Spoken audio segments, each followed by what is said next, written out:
The biggest INFJ struggle is career dissatisfaction. It is so hard to find a job that meets all of our needs, captures our interests, and honors our values at the same time. So because of this struggle, so many INFJs are considering entrepreneurship.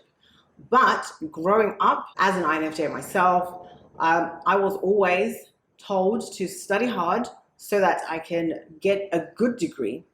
And this degree is supposed to get me a good job in return so that I can have a better life. So this was the mentality that was instilled in me from childhood. And this is something that I know is true for many others out there, many of you guys out there.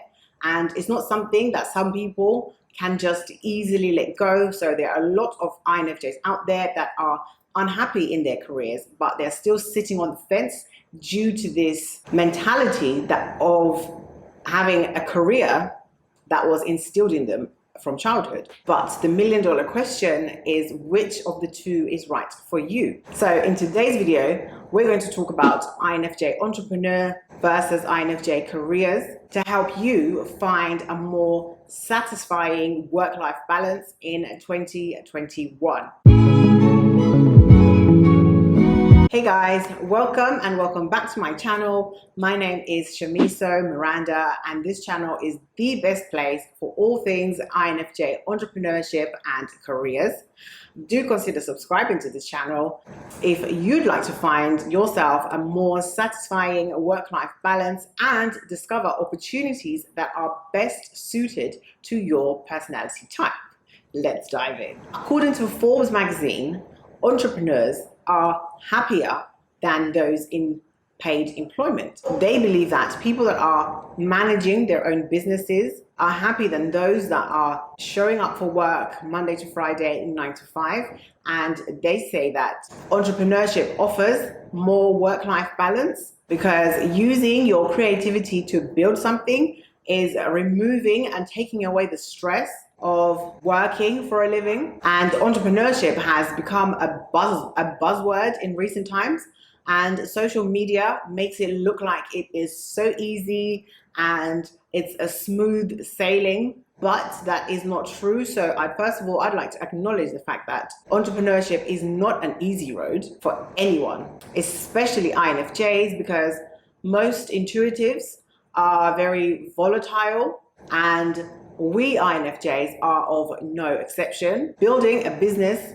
in general is hard work and it does take time, but the opportunities it presents are absolutely endless for those of the INFJ personality type. For INFJs, entrepreneurship presents the opportunity of using our natural skills, talents, abilities, knowledge, and expertise to serve others in our communities. INFJs are very independent, and we have a very independent working style, and we also like to be creative, and we like to take our time to consider things from a wide variety of point of views before we make a decision. And we also like to plan ahead. That, with our added unique gift of introverted intuition, we don't need data to know what's going to happen next. We just have a natural instinct, a natural gut feeling. We have a hunch. We just kind of have an idea of how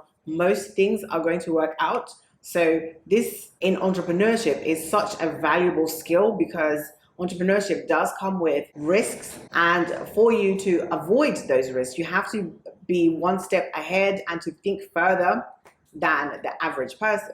Personally, I believe that entrepreneurship is the ultimate job or career for all INFJs out there, but I know that that cannot be the case for everyone, because within INFJs, we all have different strengths, talents, and all that good stuff. So because we can see into the future, so to speak, as I've just briefly mentioned, and this allows us to plot strategic ways to reach our goals and to make those goals a reality at our own pace. Because when you're working for yourself, you do not have a boss, and you can be flexible with a lot of the things, which allows you to do them at bite-sized chunks at your own individual pace. Entrepreneurship offers the INFJ to literally handpick all aspects of their business to create something that is perfect for them. And we can tailor the business to suit our needs, our values, and our morals and preferences, which completely enhances work-life balance because we get to pick and choose how, when, if we work. Although INFJs are generally very good with people and we are very good at connecting with others due to our empathetic nature, some INFJs do work better and do their best work when they're alone. Also have a gift of putting ourselves in other people's shoes, and this allows us to have a balanced view, which is so important when it comes to marketing our businesses.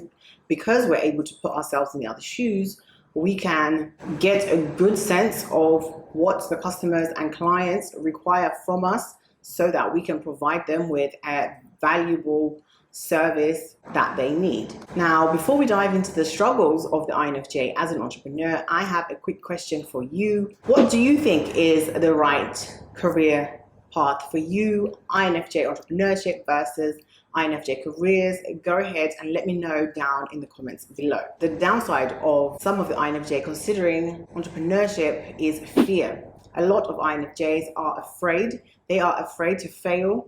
They are afraid that they will not be good enough, and they're afraid of failure and rejection. And if this is something that you are currently struggling with, I've created a video for you how to acknowledge your fears and overcome them so that you can move forward in your business. So stay tuned for that. That's going to be coming very soon. Then there's also some INFJs that are struggling to actually get started. Then there's some INFJs out there that are struggling in the beginning because you literally have to wear the hat of several employees and do the job of several people. Other INFJs are struggling with the amount of choices that are out there because you literally get to handpick everything, so they quickly become overwhelmed due to the large choices, and as a result of that, it just ends up in procrastination and no action being taken. So my advice for those struggling with overwhelm and procrastination is that you have to start small and keep it very manageable, like bite-sized pieces. Every little thing that you are doing in your business, it adds up to the bigger picture. So no matter how small a task may seem today, when you look at it in hindsight, you can see that all the pieces, they will eventually come together and make this great, big, wonderful business. So by creating bite-sized pieces, this will greatly reduce the overwhelm so that you will not get burnt out and quit or start to hate the whole process. Also, I'd like to recommend for you guys to get a support system in place. So reach out to other INFJ entrepreneurs that are already embarking on the journey or they're about to start, so that you can have each other to lean on and to motivate each other as we go along. And for those that are struggling with actually figuring out what it is that you want to do, I have created a personal mission statement just for you to help you get started and to help you discover your reasons why. I have also created a two-part series on INFJ self-motivation because a few people have messaged me about self-motivation, how to motivate yourself, and I did go ahead and create a two-part series for you, so do go ahead and check that out. I'll link it in the info cards above, and I'll also put it down in the description, so after this video, go ahead and check that out. So at the beginning of this video, I did mention that the biggest struggle for INFJs is career dissatisfaction. And I believe that this stems from our introverted intuition, because this is what's driving our ideals and visions. So it's kind of like expectation versus reality, and this is where the frustration sets in for most INFJs in their careers, because the difference between our idealistic vision and the less than ideal way things play out in reality makes the INFJ to feel like your hands are literally tied. And this is as a result of those old beliefs that were instilled in us from childhood, that the only way to survive is to get a degree and secure paid employment. In my next video, I'm going to share with you how to acknowledge your fears and overcome them to move forward in your business as an INFJ entrepreneur. So stay tuned for that. Don't forget to download your free personal mission statement worksheet down in the description below to help you identify your purpose and how you aim to achieve it. Now go and watch this video next. INFJ Entrepreneurs, 5 strategies to build up your confidence. And I'll see you in my next one as we continue our journey towards a more wholesome, healthier, and more meaningful lifestyle.